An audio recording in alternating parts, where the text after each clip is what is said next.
Hello friends, good morning. তো আজ একটা নতুন সকাল, নতুন একটা ভিডিও। আজকে সকালটা কিন্তু খুব সুন্দর। আজকে হচ্ছে 25 ডিসেম্বর তোমার, আর ক্রিসমাস ডে ছিল সেদিন দিনটা। আর আমরা চলে গেছিলাম স্কনের মন্দিরে। কোথায় যাব, তো চলো আজকে যাই স্কনের মন্দিরে। তো দেখো আমরা রাস্তাতে বেরিয়েও পেরেছি। আর এই যে ড্রাইভার সাহেব ছিল সে কিন্তু ভীষণ ভালো ছিল, আমাদের এত সুন্দর একটা রোডটা দিয়ে নিয়ে গেছিলো। এটা তোমাদের সঙ্গে শেয়ার করলাম না, কারণ ভিডিওটা প্রচণ্ড বড় হয়ে যাবে। আর চলো আগে দেখো স্কনের মন্দিরটা, কারণ এটা ব্যাঙ্গালোরের স্কনের মন্দির। তার জন্য ভাবলাম চলো তোমাদের সঙ্গে একটু শেয়ার করে ফেলি।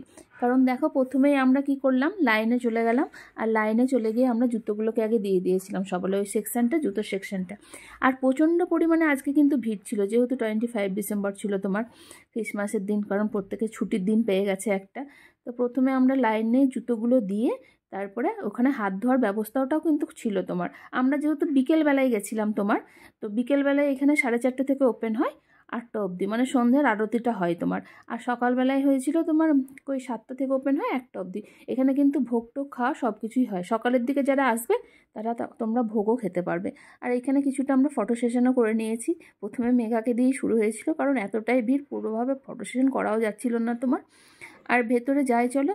আর জানি না কতটা ভিডিও করতে পারবো তোমার, কারণ কতটা অ্যালাও আছে কি না আছে, যতটা পারবো তোমাদের সঙ্গে শেয়ার করতে থাকবো।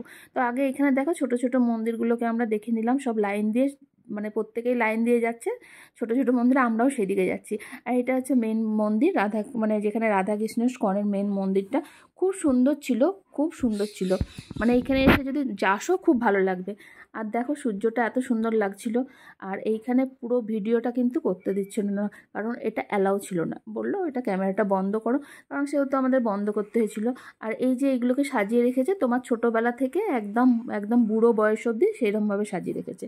তারপর আমরা চলে এলাম খাওয়ার সেকশানে, যেহেতু আর হয়ে গেল পুরো দেখাটা, তার বললাম চলো খাওয়ার সেকশানে। আর ওরা এমনভাবেই করে রেখেছে না, তোমার লাইনটা দিয়ে দিয়ে খাওয়ার সেকশানে আসতে হবে আর কিছু কেনাকাটি করতে হবে তোমার, এইরকমভাবেই মানে বেরোনোর পথটা ছিল তোমার। তো এখানে আমরা প্রথমে মালপোয়াটা নিয়ে নিয়েছিলাম, কিন্তু মালপোয়াটা ভীষণ টেস্টি ছিল সবচেয়ে। তো ওরা বলছিল হরে কৃষ্ণ নাম করে সব কিছু চলছে তোমার। তো মালপোয়াটা ভীষণ টেস্টি ছিল। তারপরে দেখো আবার একে একে এখানে নিয়ে নেওয়া আছে ফ্রেঞ্চ ফ্রাই। ওরা কিচ্ছু ছাড়ছে না কিন্তু তোমার, মানে যা খাবার দেখছে অল্প করে। মেঘা তো বলছিল গোবি মাঞ্চুরিয়ানও খাবে, তা আমি বললাম নিস না সোনা।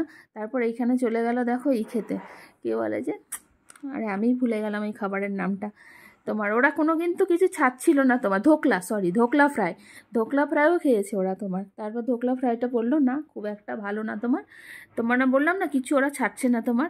তারপরে চলে গেলাম, প্রদীপের খুব একটা ভালো লাগেনি তোমার, কী বলো তো। আর দেখো খাবারের যত ভিড় তোমার হচ্ছে, আর ভিড় হচ্ছে তোমার তত মন্দিরের দিকে। তারপর দেখো আবার একটা সিঙ্গারাও নিয়ে নিয়েছে ওরা, বললাম না কোনো জিনিস ওরা ছাড়ছে না। তার জন্য ওরা দেখো দুজনে আমি কিন্তু একটা একটা করে নিয়েছে, সব টেস্ট করেছে অল্প অল্প করে। তারপরে অঙ্কুশ বললো আমাকে 50 রুপিস দাও মা, আমি দুধ খাই। তো দেখো ও দুধটাও খেয়ে নিয়েছে, ওইখানে পুরো পুরো দেখছে দুধ খাওয়া দেখতে, দুধটা তো জানো ওর খুব প্রিয়। সেহেতু মেঘা যেহেতু ও দুধ নিয়েছে, সেহেতু মেঘা হাসছিল।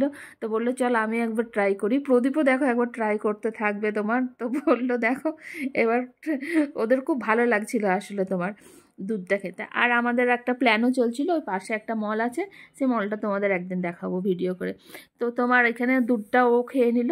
তার সবচেয়ে আমার ভালো লাগছিল কি, ওখানে দিচ্ছিল প্রসাদ। তো আমি এখানে প্রসাদটা সবচেয়ে কি বলবো তোমাদের, সবচেয়ে আমার ভালো লেগেছে। মানে প্রচণ্ড প্রচণ্ড ভালো খেতে, খুব সুন্দর প্রসাদ, সবাইকে দিচ্ছিল ডেকে ডেকে। তো এই প্রসাদটা আমরা খেয়েছি। যারা ব্যাঙ্গালোরে আছো তারা একবার স্কনের মন্দির ঘুরে যাবে, খুব ভালো লাগবে। তো চলো টাটা, বাই বাই।